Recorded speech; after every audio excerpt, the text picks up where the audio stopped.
Welcome to the Create a Life You Love podcast, the go-to podcast for people who are called to make a positive impact through the power of coaching. You'll hear encouraging stories from coaches sharing their journeys and their lessons learned along the way, tips from top experts who help coaches thrive in their life and their business, and so much more. So if you're ready to create a business and a life of impact that you love, let's get started. Hello, everybody. Hey, Gwen. Hey, Selena. How are we doing tonight? Doing pretty good. Doing great. Awesome. Super excited for tonight's show. It's going to be amazing. Thank you, everyone, joining us live on the replay or listening in after it is out in the podcast world. For those of you who are maybe new to us, my name's Chantal Cox. I'm an author, speaker, transformation neuro coach, and a certified life purpose coach. I save purpose-driven coaches from feeling stuck and frustrated so that you can get off the hamster wheel and make the aligned impact that you are destined for without overwhelm and burnout. And I am Gwen White, a quantum human design specialist and certified virtual coach. I work with powerful, creative, highly sensitive, introverted women through the lens of human design, a system that brings together ancient wisdom and cutting-edge science to explain who you are and how you can become the best version of yourself by following simple strategies. And before we jump in with our amazing guest, I want to give a brief shout out to our sponsor, the Create a Life You Love membership, an active and growing community of passionate, purpose-driven coaches who are up-leveling in the most powerful ways to increase their knowledge, momentum, and impact. For more information and to apply, check out createalifeyoulove.com coaching/membership today. Awesome. We have so much fun in our membership. It's just amazing connecting with everybody. Okay, quick reminder. This episode is being streamed live to Facebook, LinkedIn, YouTube. We use a program called Restream. So feel free to share any comments and questions in the chat. And if you are watching on Facebook Live, please be sure to allow permissions at chat.restream.io/FB for Facebook. And that will just let us know who we are chatting with. So thank you for doing that. All right. We are so excited to be here today with my new friend and our special guest, author, speaker, and licensed psychologist, Selena Jackson, who is a PhD. Selena is an empowering poet and presenter who enjoys giving voice to the silence and guiding others on the path to self-discovery and inner healing. Over the summer, she published her debut poetry collection, The Healing Poems, and it's a transformative coming-of-age edition that speaks to the emotion-filled highs and lows of youth, where one struggles to make sense of the ever-changing process of self-discovery and life. And then just this month, All Along You Were Becoming was published, and that represents the reality of discovering beauty from ashes. And this latest poetry collection transports you on a heartfelt journey where love is lost, faith is challenged, and hope is restored. Welcome, Selena. We're so honored to have you on the show. How are you? I'm doing great. And I just want to thank you both so much for having me be here. I'm really excited to talk with you today and jump into the conversation. I have a good feeling about it. Heck Likewise. Likewise, we are so thrilled you're here. I would love, in fact, for you to tell us a little bit about your journey to creating a life you love through your work as a psychologist, a speaker, and an author. Who do you write for? What got you started? All of those things. Yeah, so I would say I started writing pretty early in life and never for the idea that I would ever publish it or that the world would ever see anything that I wrote, but really just as a way of processing my own emotions early on in life. The Healing Poems, which is my first book, I actually wrote a lot of those poems in high school. And fast forward 15 years as a licensed psychologist, I look back at those and I realize kind of along the journey of making sense of situations that I've experienced in life, making sense of, those highs and lows that we deal with as we just journey through life and process the things that are happening to us. And I realized that, I've been slowly creating this life that I love, even while I didn't realize it. And I've kind of woken up at this point, kind of post COVID, post all of these other things, and realizing, okay, I've actually really created something and want to be able to give that back to the world and not let myself and maybe my own concerns or anxieties get in the way of me being able to do that if it empowers other people to create their own life that they love. So it's been a journey and it's been worth it. And now it's out to the world. Nice. I congratulate you on your courage in sending, your art, your creativity out into the world. That is, I think, one of the biggest challenges for all of us as creators. So kudos to you Thank you. on sharing your gifts. So important. 100%. Definitely. As you know, both Gwen and I are fellow creators, and then we have this podcast where sometimes we get a little authentic and vulnerable. And then, as a current self published author, and I know Gwen is working hard on a book as well, especially when Selena, you have captured some really like authentic and vulnerable emotions and put that out in the world. So, can you talk to us a little bit about what that experience was like? Very vulnerable, for very, very much so.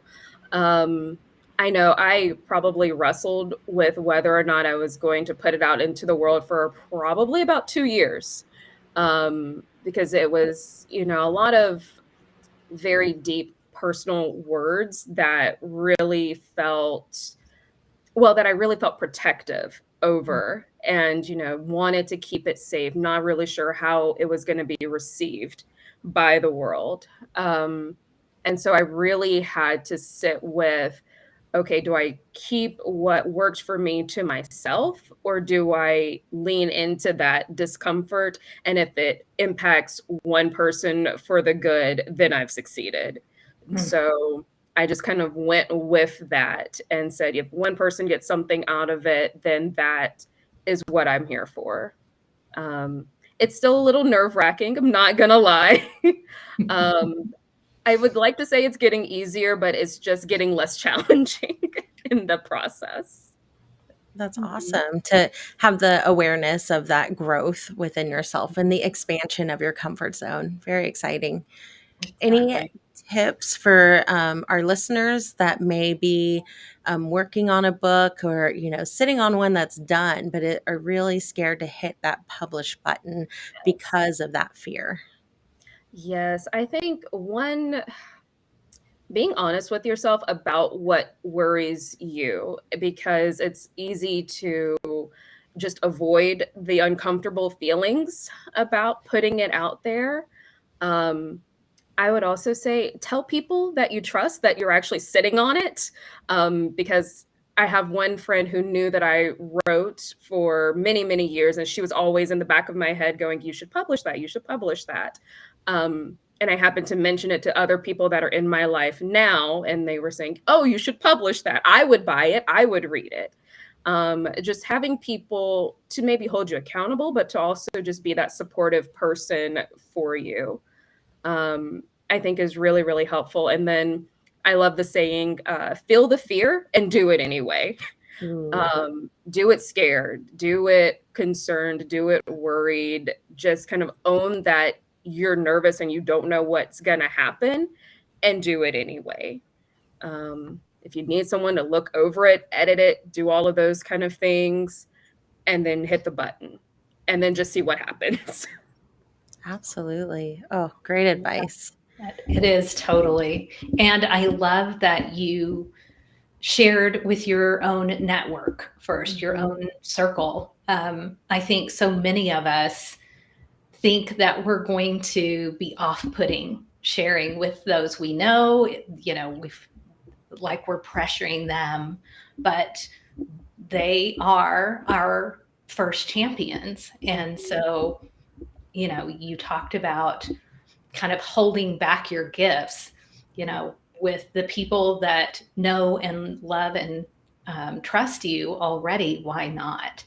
Yeah, Mhm. it is like such a great first step for anyone who's starting any kind of a venture or launching any kind of a creative pursuit. So yeah, it's really simple but brilliant, and it's so oft forgotten. Mhm. Very much so. Absolutely. Yeah. So, what would you say was kind of some of your initial inspiration to write and publish these books? Mhm. I would say I would like to think it was some profound thing, as far as writing goes. It really wasn't.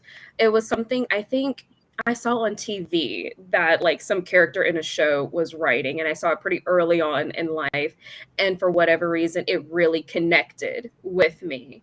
Um, and it was something of, "Oh, I'd like to, like, be an author of a book one day," and I just kinda, like, went on with life and didn't really think about it much more after that. Um, but I think I really like the idea of putting pen to paper. I love kind of being in that flow, and I grew in the skill of being able to do that and, like, get in and out of that over the years. Um, and then I went to graduate school for almost a decade, and I didn't write because I was so busy doing college and degree and all those things that once I finished, I really missed it, and I wanted to get connected to it, and it was a struggle. It was actually a really hard struggle to tap back into that creative side of myself. Um, and I remember being really frustrated that something that used to flow pretty easily for me was like hard work. Um, and so I really just got to the place of having to then look at what inspires me, what helps me tap into emotion in the first place, and then try to like get the words out on paper. Um, but that's really kind of where the inspiration's been for me is just being able to get words out and then letting other people have a language to even talk about how they're feeling. Because Mm, so often I think we filter a lot of our words, a lot of our emotions, and it creates this like inauthentic facade, and that's really not actually helpful for us. So those are really my inspirations. Is it just kind of came naturally and I just went with it, struggled with it, and then re-tapped back into it. So mhm, I love yeah. that. And that it's been ongoing for Mhm, most of your life. Just really, you've been drawn to writing. It's been something, yeah, mhm. that you were just really drawn to. That's amazing.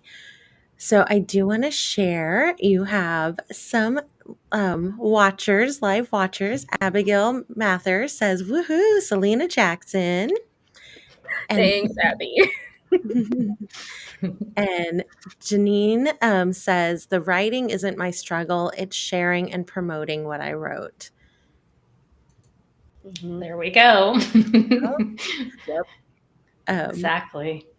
Yeah. And so, Janine, if you've been with us for a few minutes and you just heard some of Selena's tips for that, if you just jumped on, you'll want to rewatch the beginning couple minutes because Selena did share a little bit about that. And it was very powerful. You'll appreciate that.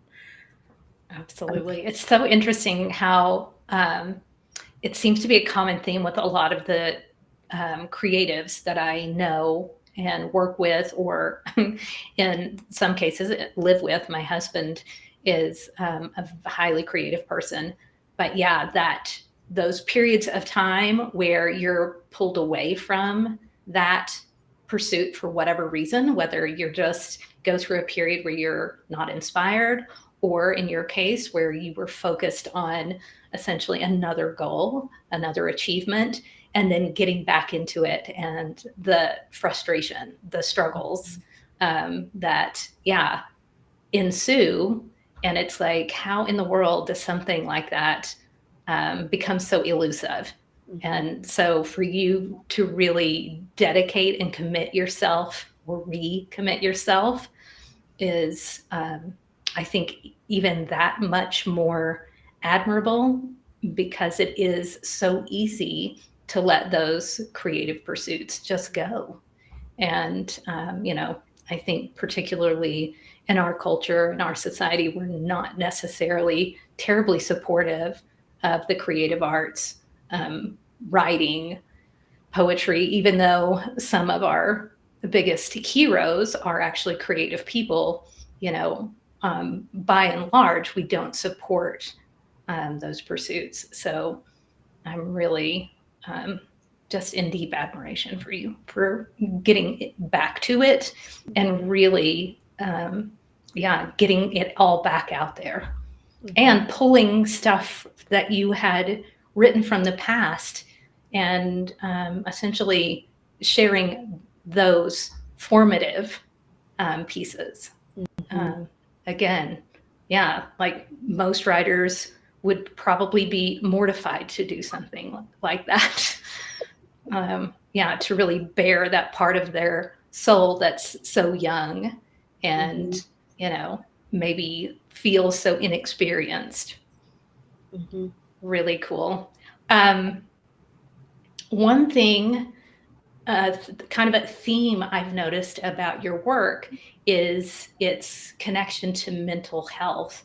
And I would love for you to share about how your latest book relates to mental health awareness, or even your first one. Sure. I would say probably my second book was maybe a bit more intentional for it to relate to mental health. And because, like, just in my own work as a clinician, I really enjoy working with people who are struggling with their own identity, their self esteem, self worth, building healthy relationships, and finding themselves along the way in the journey of life. Um, and so when I kind of put pen to paper for that particular book, I did have that in mind. It's somewhat based on my own journey of finding self esteem, self worth. I think I thought I kind of knew what that was, and different life events shook that foundation. And I really had to sit with, okay, I don't really know if I know who I am. What do I want to walk away with in myself at the end of the day? And really, when you look at the book, it's divided into various chapters that almost like progresses the reader through each phase of feeling that, life as they thought it was is not actually what they envisioned, and going through that process of mourning that loss, of waiting for it to almost right itself. There's themes of faith in all of my books, and that was one of the things that really helped me kind of walk through the journey. And so you'll see some of that come up in different pieces of it. Time in the book, you see that the reader, or me as the writer, is gaining that self-esteem, that self-awareness, that identity, and learning my own voice, and learning to have that internal sense of stability. I think sometimes with our emotions, we can just be a leaf in the wind. And across the book, you see that place of, I'm comfortable with who I am in my own skin. And regardless of whatever's going on around me, I'm not shaken. I know who I am. And so that's why I entitled it All Along You Were Becoming, because you find yourself along the way. And then when you get to the end of a certain phase or a certain point in the journey, you look back and you see how it all actually worked together, and it worked out, and who you became because of the hardship, because you were in that fire of life. So when you look at the cover of it, you see the person kind of coming out of the flames for it. And so it all, in my mind, kind of ties together of, got to walk through the fire, you come out refined. So Beautiful. And I love that you do talk about faith. I mean, sometimes that's all we have to get us through. And yeah, that's a very deep place in and of itself. And it is the one thing that stays with you, hopefully, through the Mhm. entire journey. Really Yes. beautiful. Yeah, Yes. So it good. really is. Um, so I love that you've really used writing to help you through your life, kind of overcome some of those struggles. We've all had things like you talked about, identity issues and things like that as we're transitioning to new versions of ourselves.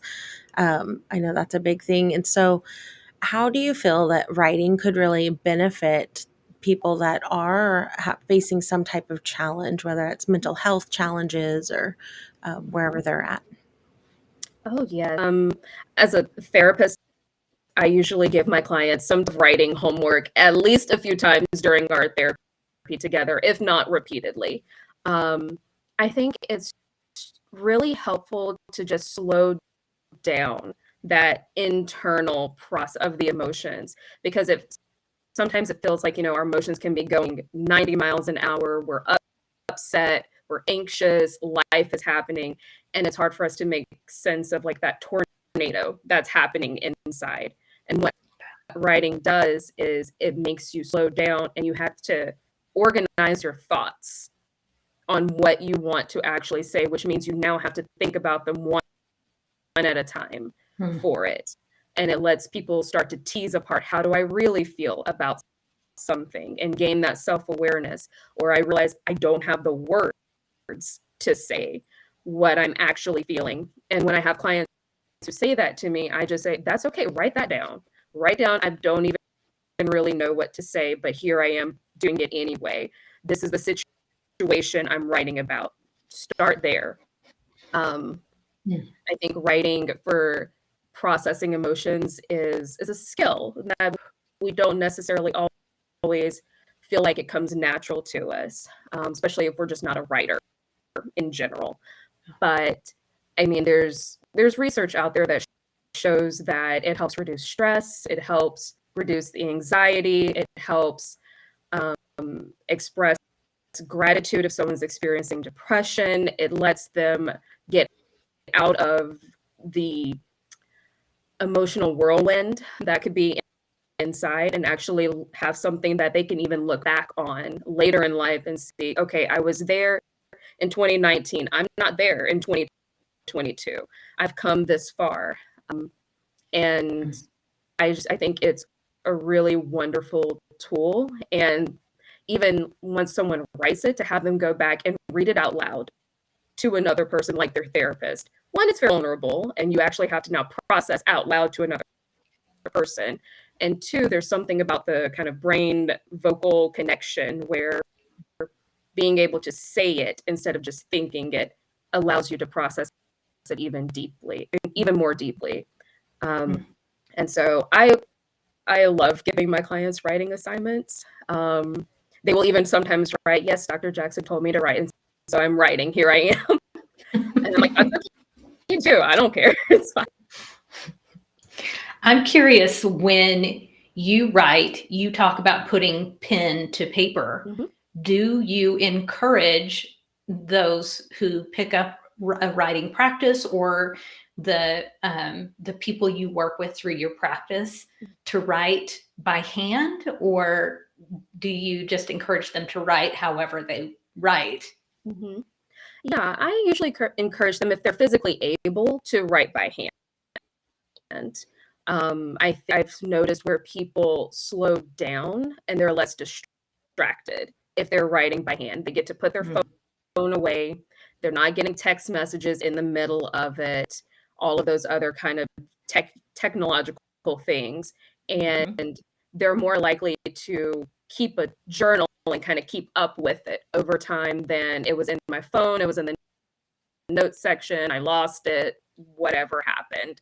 Um, and I've had feedback where I've had some people who've done it on their phone in their notes app, and then they've done some on paper, and they say, I feel like I just focus more when I'm sitting down to write. Um, so I would say if you're physically able, try to handwrite it. Absolutely. Yeah, it seems like there's some brain connection that's made, when you physically write. And I always encourage the people I work with to write. I do a lot of contemplative sort of work in that way, but I always give them permission to write in the way that works best for them. But yeah, I always wonder, like, should I be strongly recommending that they handwrite? And maybe I should be. They could, and you could recommend it and see if they see a difference. And then, Right. yeah, because once a person sees a difference, then you don't necessarily have to push as much because they kind of recognize how beneficial it might be for them personally. Exactly. Such good work. Absolutely. So you work a lot with your clients and you bring in writing and you're really helping them process some pretty challenging emotions. So how, like, do you have any special like process or tips for the audience of how to process some of those challenging emotions? Mm. Yeah, I would say, one, be honest with yourself. I kind of go back to that a couple of times with people is, be honest with how you're actually feeling about something. And I think too, I always encourage them, there don't have to be rules to how you write about something. You can just write a paragraph to start off with. You can write 3 sentences just to start off with. I tend to work with younger adults, so they're used to writing for school. And I'm like, it doesn't need to be 12-point font, space, double spaced, all of that. Just write until you're done with it. And I would say, depending on the nature of what you're trying to process through, I would encourage people to have a therapist to work with in that process. I think general journaling is fine, but if you're trying to process, maybe trauma, severe depression, those types of things, you want to have extra support with that. So you're not just kind of ripping off the Band-Aid and you're not knowing what to do with the emotions now that you've uncovered them. And so I think there's left to the journaling on your own, and having that support really is essential depending on what you're trying to do. Yeah, I really appreciate that you have some. The only word that's coming to my head is like caveats, but yeah, there are some um, emotions or challenges that it is very important that you do see someone like yourself, like a professional licensed therapist, and really get the help that you need to process those. And then there's kind of journaling for self-reflection and growth, and there is a wide spectrum there. So yeah, I Yes. appreciate you targeting that. Mm. So Janine is still with us live. Super excited. She is also an author, and so we were talking about pen and paper versus typing, or I know some people speak, dictate their writing. So her comment was, "Pen and paper last. They don't get digitally, quote unquote, eaten by your device," with a little winky smiley face there. So yes. I think we've Good all, point. yeah, we've all had that pit in the stomach of like, "Oh no, like, did I just lose everything?" And Yes. probably more so back in the day, like, I'm just envisioning, like, writing papers as, like, a 4th grader and, Mhm. on the Microsoft Office, and if you didn't hit save, it was gone if, like, the Yes. power went out or something. Oh my gosh. Yes. There was no auto save back then. Yeah, yeah. Exactly. Oh, That's man. funny. Well, let's circle back a little bit and talk a little bit more about the books. I would love for you to share a little bit about what you hope readers take away when they read your Mhm. books, when they delve into them. Mhm. Yeah, I think that initially when I wrote them, I wasn't sure what people were going to take away from them. And I've been getting a lot of feedback from people that they've been using the books to process grief. They've Wow. read some of the poems from my first book, the healing poems, read them at someone's funeral services as part of the program. Wow. And I never imagined that someone would apply it in that way. I've had other people message me saying, that they really appreciated the frankness of the writing. And so I guess I would just hope that people they find a they find in them that there is a realness to the world. I think so often we have a mask on as we go through life, and that we can either, in any extreme, really kind of see the world through rose-colored glasses or see it as it's all burning up and falling apart. But that reality of life, that there are ups and downs, there's ebbs and flows, there's questioning faith, there's questioning relationships, questioning yourself. And that is part of the journey. That's just a normal part of life. And at the end of it, you can have something beautiful if you stay in the journey with it. And so I guess that would be what I would encourage people to do, is stay in the journey with life, get support people to help you get through the journey, because it's hard. And that's the reality of it. Learn yourself along the way. That self-awareness piece is so incredibly important, because when we don't know ourselves, it's really hard to know why we're reacting to something in a certain way, why we are dealing with something in a certain way. And I'm hoping that the books give people language to be able to say, I feel misunderstood, or I feel like there's a line in my second book that says, I fell for you before I ever stood up for me. And really, really just sitting with that of knowing yourself before trying to dive into things with other people is really, really important.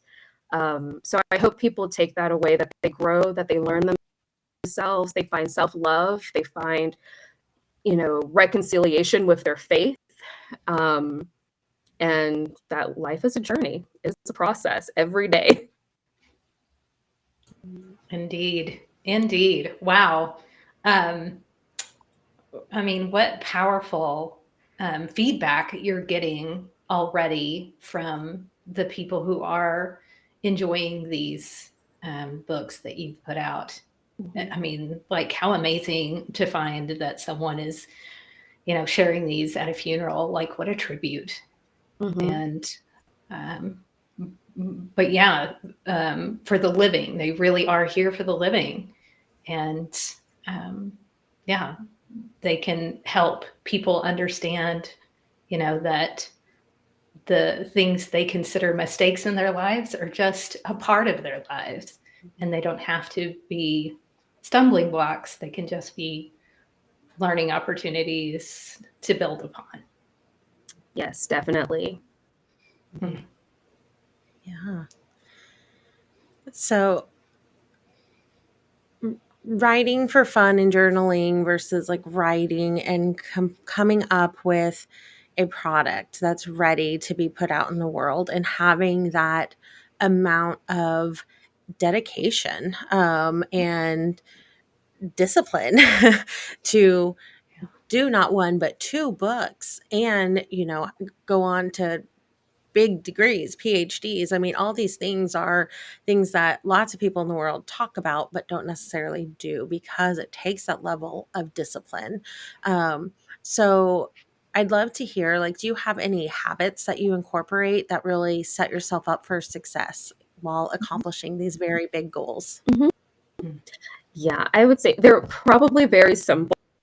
I think people normally think that there's the like end all be all, some like holy grail of wonderful steps and habits.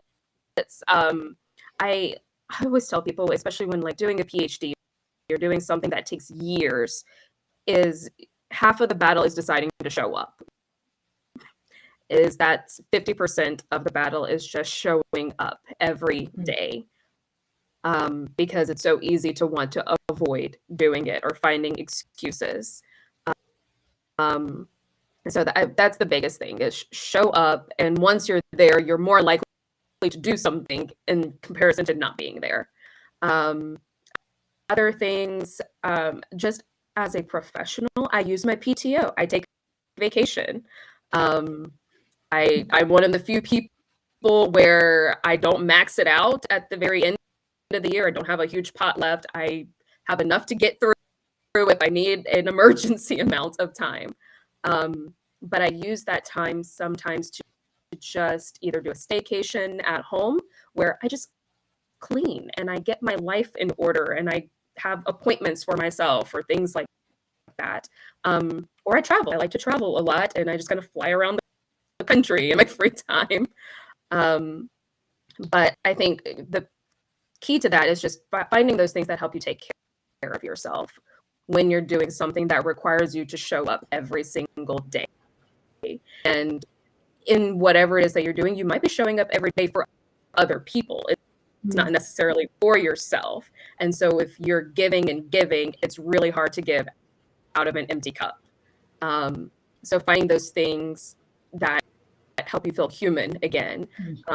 There's a lot of talk about self-care in society, lots of definitions of it. I tend to just define it as what are the things that help me feel human. That means I get up maybe 30 minutes early and just sit on my couch and drink coffee before I have to go to work. And it's just my quiet time. I have a candle burning and it's just peaceful moment before I get up and go about the rest of my day. In the evening, I like to wind down, watch a show or something where I'm uninterrupted, and that's my day. And so I think those are those key things are show up and find those little ways to take care of yourself, whatever that is, because it's a really long journey and burnout is real. Oh, So Yes, it is. yes. yes. And as we all know on different levels, that if you don't pause and take care of yourself, something will inevitably make you stop and pause and take care of yourself. Whether that's, you get an illness that, like even just like the stomach flu or something that you're going to stop and pause and heal for a little bit. So yeah. Yeah, good point. Absolutely. The universe has ways of shaking us into reality when we decide we're going to ignore it. But yeah, I love the idea. Particularly, we talk a lot in our membership about a personal success ritual and that it be something that works entirely for you, that it's not a set of chores.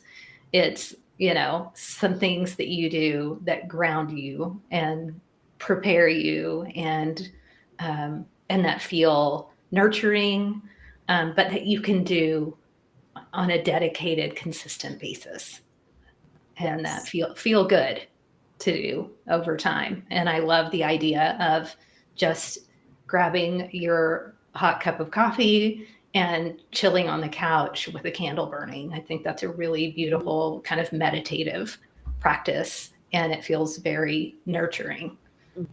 So yeah, I love that. That sounds really great. Journaling, I think, would be another brilliant one. Yes. Selena, as you look ahead, what's next for you? Oh gosh, we've had conversations about this where publishing a book opens up a world that I did not imagine myself stepping into, yet here I am. And so I actually did my first book signing this past Saturday. And that was exciting. That was just so much fun. My friends and family hosted it for me at a local coffee shop in my hometown, and it was great. I had people from high school, like teachers in high school who came out to buy books. So just for this month, I have a few more events that I will be at selling books and signing them for people. As I go into next year, I have some book ideas in the back of my mind that I am kind of working on in the middle of other life transitions, and so that is kind of what's down the pipe. It would be maybe something else by the end of next year. So we'll see. How Love it. exciting. Yeah. Well, I hope you'll keep us posted and Yes. definitely let us know when you're having book signings, wherever they may be, so that we can share with our listeners where you're Mhm. going to be. And of course, that your books are available. We'll, of course, be sharing how to get those. But books, in particular, books like these, make beautiful gifts. And with the holidays coming up, I can't think of a better, more beautiful gift than something like this. Absolutely. Yes. And I definitely want to be kept posted of all the Wichita events so that I can come and get my signed copy of the books. And I'll definitely be sharing that because a lot of my audience is here in Wichita, like we are. So, yay. Perfect. Um, so, Gwen set us up beautifully to kind of take it to, how can people connect with you and, um, yeah, connect with you, follow you, get the books, all the Mhm. things. Yes. So both of my books are on Amazon.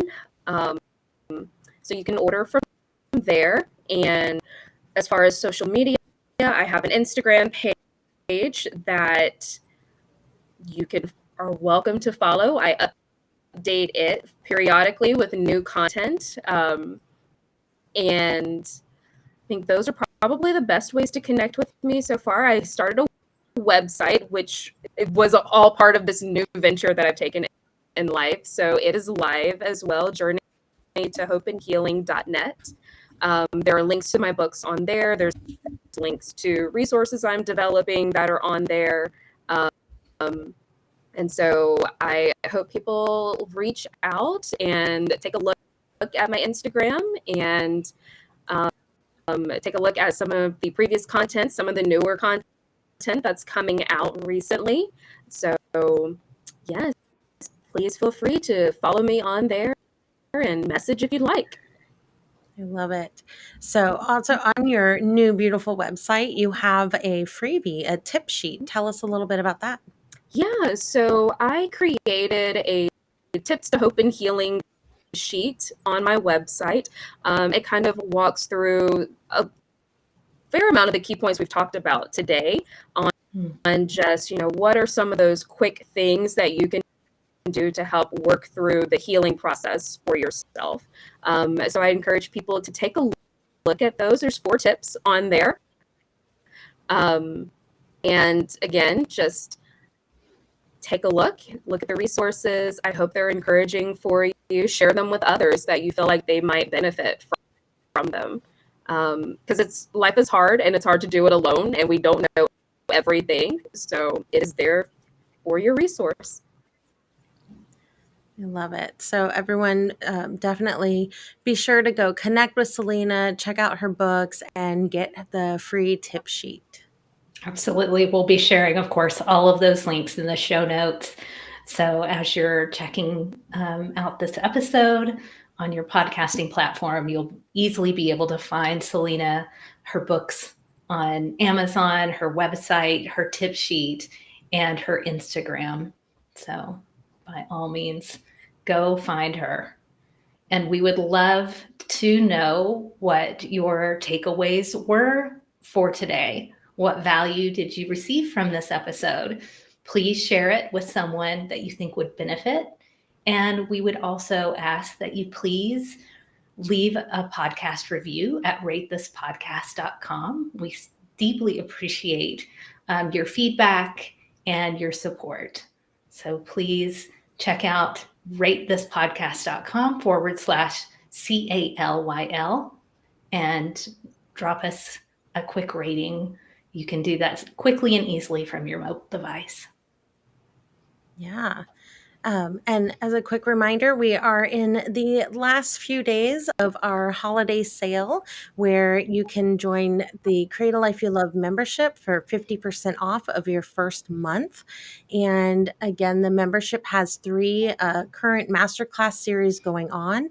And one of them is creating an impact through podcasting. So whether you're wanting to start a podcast, increase your reach with your podcast, or increase your impact by getting on other people's podcasts, we've really spent a good look in trying to compile templates that we personally use, tutorials that will help you with any tech, and resources and considerations to help you wherever you are on your podcasting journey.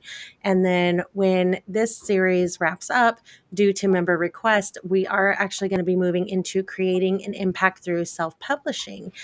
So if you really love this episode and hearing from Selena, who's a self-published author, I will be walking you through some of the things that I did to get my first book out there.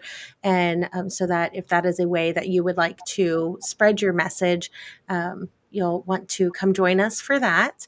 And then the second current masterclass series going on in the membership is Supercharge Your Productivity, which Gwen leads. And it's absolutely like life changing and designed to take you from unfocused, scattered, and overwhelmed to completely and 100% laser focused on the things that matter most to you and successfully getting all the things done to accomplish your vision. And she does a really great job helping you set up your personal success ritual, which we talked about earlier, designing what that looks like for you in an aligned way, in what time of day, how long, what activities, things like that. No cookie cutter morning routine shoved down your throat or anything. If you don't do well at 5:30 in the morning, we're not going to be like, you have to get up at 5:30 in the morning or you suck. Like, not how we roll. Exactly. Um, and then the third current masterclass is the Alignment and Transformation Through Human Design series. And so, whether you're brand new to human design, a human design guru, or anything in between, Gwen's taking the membership on a journey to uncover the best ways to use your design in your personal life, in your business, and in your coaching practice. Absolutely. Yeah. Such a tremendous amount of value. Plus all of the support through the app that Chantal set up so that you have access to us as coaches, to all of the members. And we're constantly in touch with each other. There's lots of bonus group coaching calls, one-on-one coaching calls are available. So please consider joining us and doing that with the 50% off offer. Yeah. And of course, sorry, go ahead. No, go ahead. I was just going to say, use the coupon code Grateful22. That's all caps, all one word. And that'll get you that 50% off for your first month. And we'll keep running that for this episode will come out next Monday. So probably through next week. So that kind of that first week of December. And then we'll close down our holiday sale. Absolutely. Yeah. And speaking of next week, Chantal and I are excited to offer a 2022 reflection episode where we'll be reviewing the past year and discussing end of year stats and an effective workflow that you can adopt and adapt for your own ventures. And of course, as we close out the year, we'll also be asking what a successful 2023 might look like and taking you on that journey with us. Yeah, we look forward to sharing all of that. So be sure to tune in, and you can find us live every Tuesday at 7 p.m. Central in the Create a Life You Love community, or you can catch all of our episodes wherever you listen to podcasts and on YouTube. And so, same time, same place next Tuesday. Enjoy the journey. Thank you so much, Selena, for being with us today. Yes, thank you so much for having me. This has been wonderful. Amazing. All right, everyone, enjoy the journey.